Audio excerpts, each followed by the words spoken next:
Регулаторна комисија за домување континуирано добива представки од граѓаните за работењето на терен на еден дел од управителите. Морам да кажам дека имаме издадено околу 60 и повеќе, 63 мислам лиценци активни во овој момент за управување со колективно домување, од кои 63 лиценци одговорно тврдам дека 85-90% си ги вршат одлично работите управителите. Тоа се управители, правни лица кои имаат добиено лиценца, меѓу кои ви затекнавте тука во општина Куманово, мислам дека има 3, така?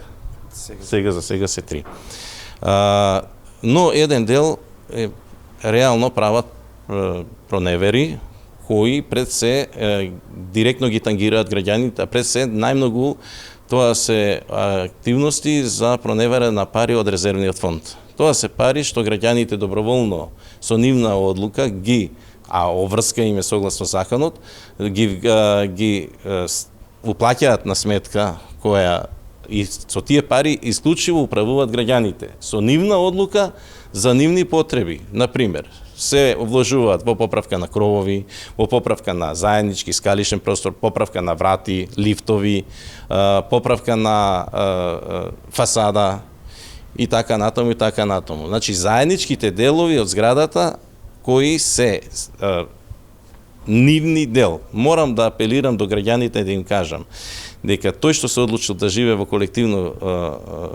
колективна зграда не е негова собственост само станот. Негова собственост и е дел од заедничкиот простор и затоа мора да вложува во тој дел од заедничкиот простор. Сега, во општина Куманово се случи уште кога ние како регулаторна комисија за новиот состав затекна една фирма која реално правела такви не наменско користење на резервниот фонд, на парите од резервниот фонд, и од тие причини заедно со инспекцијското одделение, инспекторот за домување покренавме една иницијатива, ги исцрпевме сите законски можности и во февруар месец на таа фирма во Куманово беше одземена лиценцата.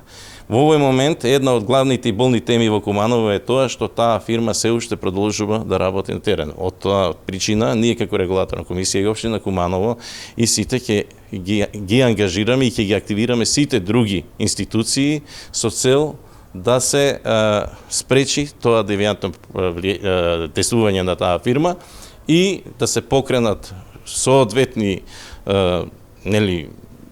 мерки и така натаму за да се казни или да се донесат соодветни активности од сите институции за да се понатаму да нема такво плаќање. Ги апелирам граѓаните знаат која фирма е, веќе да не соработуваат, да не наплаќаат и да ги раскинат сите договори со таква фирма затоа што таа нема лиценца. Овде се соочуваме со појаснување на некој начин и објаснување и со надминување на некои нејасноти со управителите, у смисол на сумата на собирање за резервен фонд.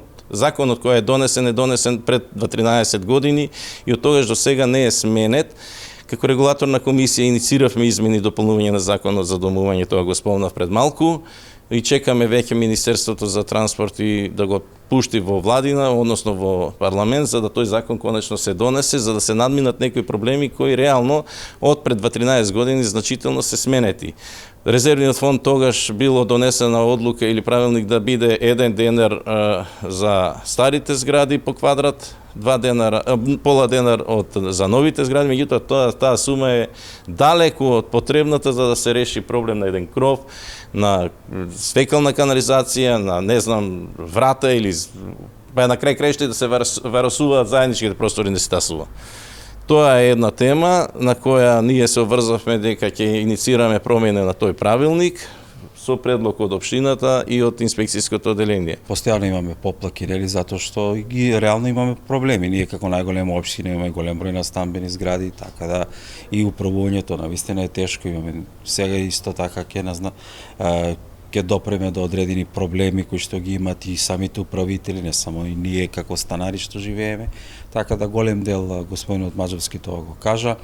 Јас само би потенцирам еден од проблемите што граѓаните кај нас постојано доаѓате, доколку имаат, да кажеме, протекување на вода од соседен од сосед. И сега тие бараат помош од нас, ние ги упатуваме, им велеме дека надлежност ние што имаме е над заеднички простори. Но ова што е меѓу сосед, значи ги упатуваме на суд да одат. Кога им кажеш на нашите граѓани дека треба да одат на суд, тоа е долга постапка, процес и така натаму, затоа што реално ние како инспекција не сме вештаци за да утврдиме од кај настанала таа штета што има. Тоа го прават судски вештаци.